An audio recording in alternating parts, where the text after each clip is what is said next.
Coming up on the Angus Report, hear from the USDA Chief Veterinary Officer on animal disease traceability. Meet the American Angus Association Board of Director candidates. 5 will be elected during the 135th Annual Convention of Delegates. John Deere is sponsoring one of the 2018 Angus Convention Grand Prize giveaway features. Learn how you can win big next week. We take a trip to Louisiana and visit with the Roussel family of 12 Star Ranch. This is the Angus Report. Welcome to the Angus Report. I'm Bob Cervera. And I'm Clint Mefford. Today we're talking about animal disease traceability with the USDA's Chief Veterinary Officer. Dr. Jack Shere, the Deputy Administrator of USDA Veterinary Services and Chief Veterinary Officer, spoke at the 2018 Strategy Forum on Livestock Traceability hosted by the National Institute for Animal Agriculture. Shere and USDA Undersecretary Greg Ibaugh announced the goals to establish a National Animal Disease Traceability, or ADT, program. ADT is a widely known acronym in the industry, but which diseases could be included in a traceability program? In the cattle industry, we're looking at domestic diseases such as TB and brucellosis. We want to be able to trace those back. In the event that there's a foreign animal disease such as foot and mouth disease, any foreign animal disease incursion, we want to move quickly to trace that back and to quarantine that facility and get that situation taken care of as quickly as possible. So you're talking about foreign animal disease and some basic domestic diseases that we have program disease situations set up for. Shere and Ibaugh stress the value of a national traceability program. There's a lot of steps in the discussion of value when it comes to ADT. First of all, there's the issue of the traceability in the event of disease. That's first and foremost amongst our concerns and where that takes us. But the second is, what additional things can the producer add to that tag for management strategies? How can they benefit and get value out of that, having that traceability system trace back and have data of their own for management purposes in regards to traceability for that product and how that will move them forward if they have that traceability system in place before it's being asked by commercial production. Shere wants producers to know this is more than just a value-added program. A lot of the value-added programs that we have currently are set up for individual needs of the producer. We're talking about, with our ADT system, a national program that will benefit all producers. It's not something you'll pay for except for a tag. It's not something that is monitored in a way that until we need it for disease traceability. But it does add the ability to market product. It adds the ability because other countries are looking for our ability to trace birth to slaughter. Visit aphis.usda.gov for more on animal disease traceability. Formulating the right mineral supplement is crucial to herd health and feeding plans. Poor mineral management can lead to improper consumption, additional waste, and poor cattle performance. Producers should always read mineral supplement tags to know optimal consumption rates and determine whether desired consumption is happening. By figuring the total mineral amount fed in the last year and calculating average intake per head per day, producers can determine a general overview of mineral consumption. Dried molasses can increase palatability and increase consumption to the level preferred if mineral intake is less than desired. Salt can be added to the ration to reduce intake if overconsumption is happening. In addition to loose minerals and blocks, minerals can also be added directly to rations to ensure proper intake. Producers should know how ingested minerals interact with feed and supplement combinations before providing them to their cow herd. Different mineral strategies are required in different areas due to regional forage and feeds that are available. Contact your nutritionist or veterinarian to develop an effective mineral supplement for your herd. Dr. Sam Behringer, a technical service specialist for Diamond V Feedlot, spoke at the 2018 Feeding Quality Forum. Behringer told attendees about optimizing cattle rumen and immune resiliency. He wants producers to know how to select for resilient cattle. The most important thing to think about as we are in the cattle business is this idea of building resilient cattle so that when we put them into management stretches, that they can bounce back rapidly. And we have new technology that allows us to get cattle to bounce back rapidly and without the use of antibiotics. The analogy that I often use is with a rubber band, where you stretch cattle to be resilient. And over the years, we've got this idea that if you vaccinate, that equates to health. And that is not the case. Health and vaccination are not synonymous. Behringer wants cattlemen to ask themselves 3 questions about what they can do to help lower cattle stress. One is to develop their why, decide why they're doing what they're doing, and build sustainability into that why. The second thing I asked them to do was look back at their operations and detect this idea of abnormal normal. And then the third thing that they need to be understanding is this idea of national security and food security being synonymous. The most important thing you need to do is go back and look at your management ideas and say, what am I doing as a human being that are adding additional stresses that force me to use products that take energy out of the system? And as you evaluate your own management practices, you'll find that you're doing a lot of things that add stressors. You can also add products that enhance the innate immune system. The 3 main factors that are responsible for embryo transfer success are nutrition, estrus cycle control, and donor-recipient management. Sufficient energy, protein, vitamin, and mineral intake are directly correlated with quality embryo production and conception rates. Producers can increase the overall number of animals receiving embryos by synchronizing recipient heats to coincide with donor flushes. Implanting embryos into estrus-synchronized recipients is most effective 6 to 8 days after heats have been detected. Cows with a successful reproductive history have an advantage over heifers when producers are identifying and selecting high-quality recipients. They are better suited for receiving high birth weight embryos, and they generally produce more milk than heifers. However, heifers are also good recipients when they have reached their breeding weight, are cycling, have a sufficient nutrient intake, and have an adequately sized, normally shaped pelvic canal. All recipients should be younger than 8 years old, have a good udder, and be structurally sound. Effective embryo transfer programs incorporate many additional elements, such as low-stress management practices and a well-executed herd health program. Contact your local veterinarian and embryologist to ensure a successful embryo transfer program in your herd. In late September, the USDA announced the reopening of the rulemaking process known as Farmer Fair Practices Rules. The process was formerly known as the Grain Inspection, Packers, and Stockyards Administration, or GIPSA. The announcement came from a Department of Justice attorney arguing for the USDA during a court case involving the Advocacy Organization for Competitive Markets. Department of Justice civil attorney Whaley Shaw said the USDA intends to put Farmer Fair Practices rules on the 2019 regulatory agenda. The case came as a result of Agriculture Secretary Sonny Perdue's hold on the interim final rule of Farmer Fair Practices rules. The original GIPSA rules were drafted in 2016 under the Obama administration and would have made it easier for livestock and poultry producers to sue contracted processing and packing companies. Many agriculture groups applauded Secretary Perdue's efforts, while others thought he would be siding with agribusinesses over farmers. However, with the ruling reopening, agriculture groups are uneasy without knowing what the scope of the rulemaking will be. The USDA could either start from scratch and make new rules or finalize previous proposals. Visit gipsa.usda.gov for more information. Stay with us. More Angus Report after a break.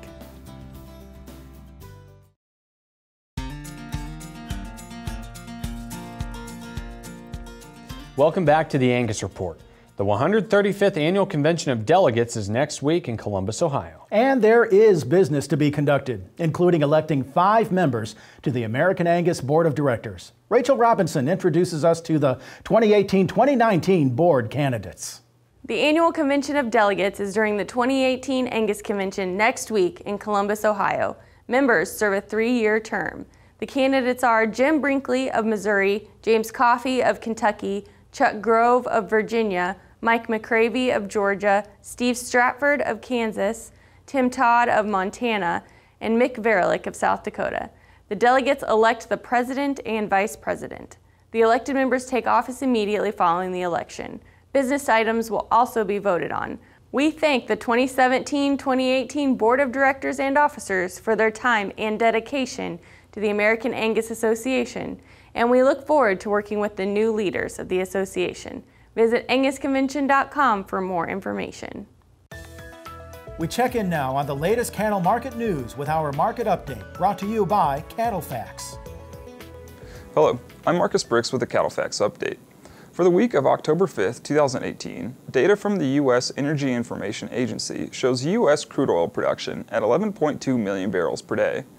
This new record large weekly production is over 1.7 million barrels per day larger than the same week 2017, but production has averaged around 11 million barrels per day since early summer. By coincidence, crude oil prices made a new 2018 annual high in the same week on October 3rd. Perceived supply shortages in the Middle East, with the U.S. placing sanctions on Iran in November, led to rampant speculation and a strong oil rally. WTI crude oil printed a high price at $76.90 per barrel, the most expensive domestic crude since price fell from the $100 barrel range in 2014. Today, just 2 weeks later, WTI prices are testing support at the 100-day moving average and are in the same range as at the start of September. Though oil production has been record large, usage has been outpacing supply for most of the year, and only in the past 4 weeks have storage numbers increased. 22 million barrels of crude have been added back to stocks in the past 4 weeks, putting inventories above the 5-year average for the first time since March. The wave of speculative buying that drove the market into new highs was short-lived, as volatility and uncertainty are often negative factors to risky commodity investment. On the Tuesday before the market high, non-commercial traders, or the outside money influence, had invested 653,899 long contracts. 1 week later, their long positions had dropped by over 20,000, and instead the non-commercials were seen adding a small number of sell orders.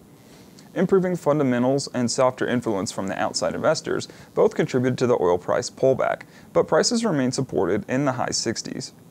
Retail average gasoline prices were lower 2 cents this week at $2.96 per gallon, adjusting down for lower crude costs.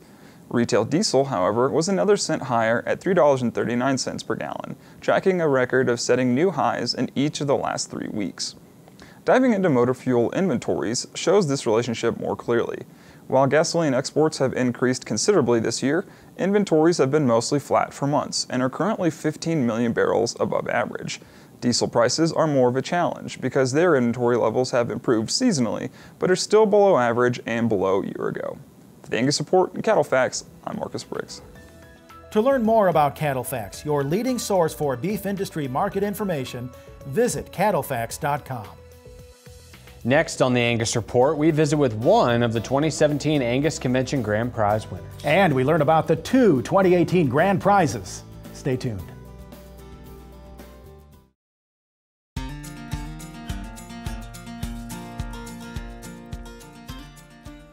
Angus Convention attendees have a chance to enter and win the 2018 Grand Prize giveaways November 4th.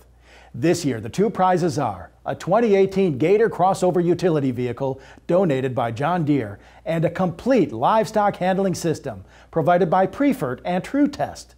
Keith Ergel of North Point, Alabama, last year walked away with a one-of-a-kind, custom-built Angus Cat 289 compact track loader. Let's look at how Keith and his family are putting their new piece of equipment to use. You know, we were out at the Fort Worth convention for the American Angus Association, and they had a cat skid steer giveaway. So they brought us all out to the arena, stirred up the electronic ID tags, called out 4 names, and mine happened to be one of those names they called out. The second is Mr. Keith Ergel from Northport, Alabama. Keith?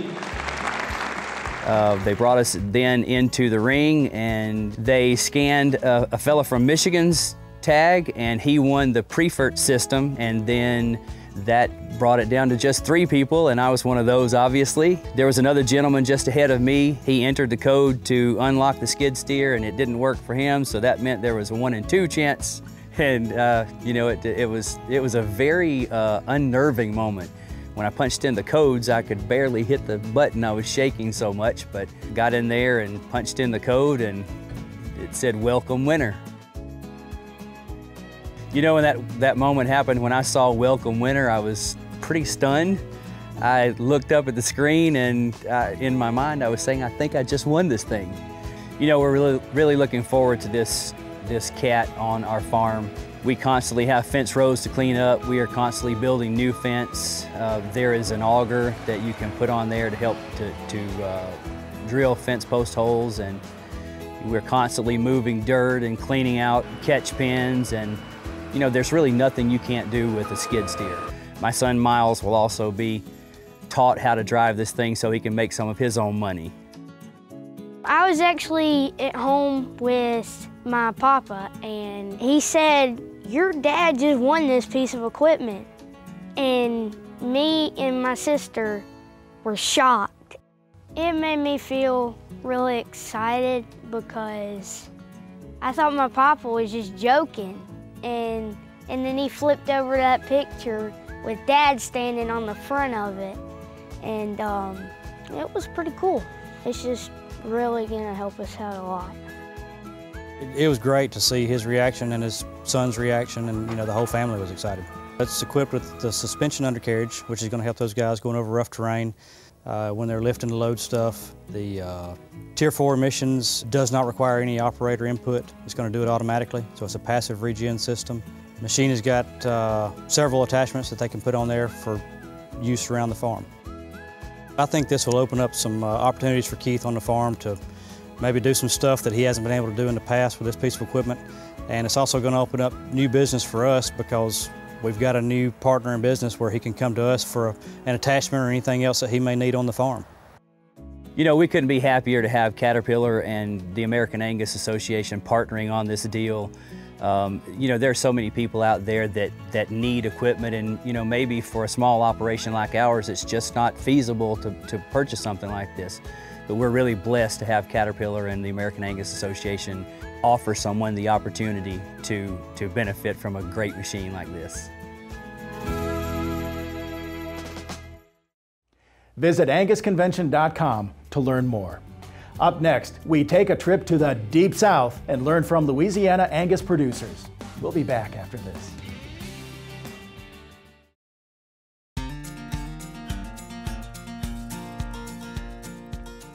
Louisiana is full of immense history and rich food. The Roussel family is well versed in both.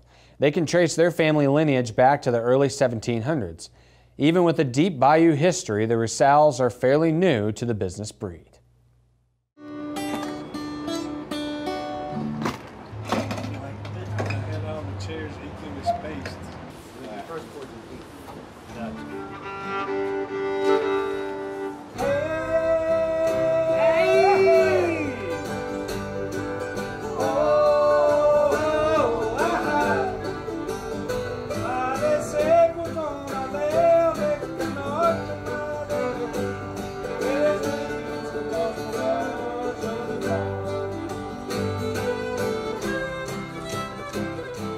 So being Cajun, probably the biggest or funnest thing in Cajun is maybe just the way we talk.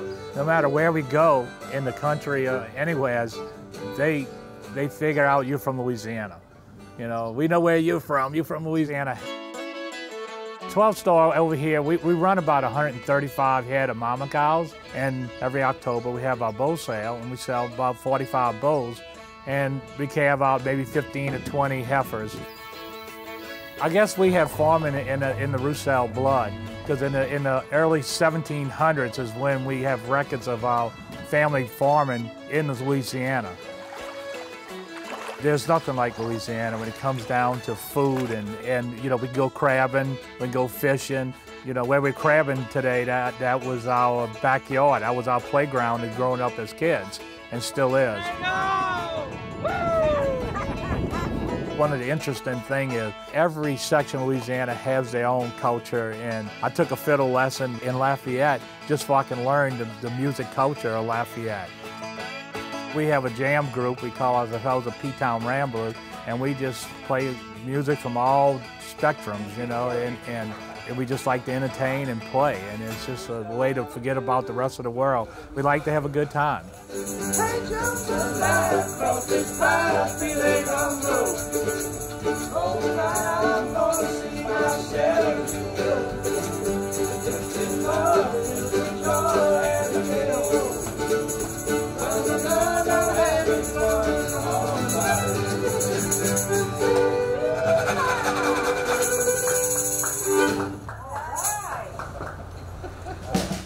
on a full-time basis, what we do is we own a store called Roussel's, and it's a jewelry gift store. I just fell in love with the diamond business and everything aspect of it, and dealing with that customer and the emotional side of selling diamond rings. I believe that, I guess, God sends you with certain gifts, and when something touches your heart, you know, forget about anything else you're doing, chase it. So when we started raising Angus cattle in South Louisiana, I remember going to a sale with my neighbor, all-breed production sale, bull sale, and it was quick to notice that the Angus cattle were selling faster and higher than the rest of the breeds. And then I went to a female sale with a friend, and same thing happened. Angus cattle all sold, they had demand for them. The rest of the breeds were a little sluggish, and I'm like, okay, you know, why would you raise anything else? I was snake bitten with Angus cattle. And then it was like, all right, I want to grow me a herd that produces and been respected in the state of Louisiana. Everything was new to me. Being a first generation Angus breeder, but being in a retail business, we knew that customer service was number one, and that was our first priority, customers and raising good cattle. And I know trends come and go, but if I get a vision in my mind of what I want, then I'm not one that's going to stray off or be convinced to go a different way.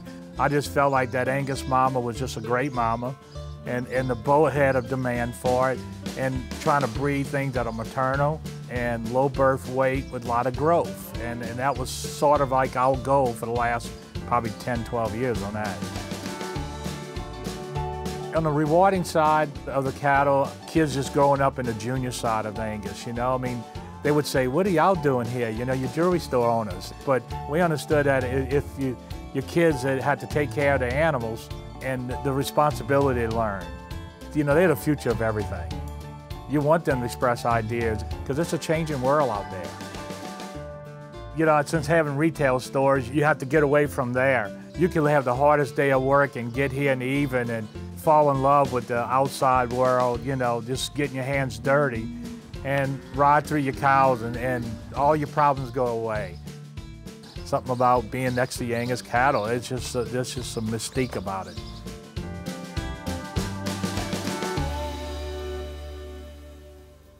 Bob, that family has such a unique story to tell and for generations to come. Yeah, absolutely. And it's so good to see all the families that work so hard to make the breed so successful. Right, we're very proud of that. We sure are. That's all for this week's Angus Report.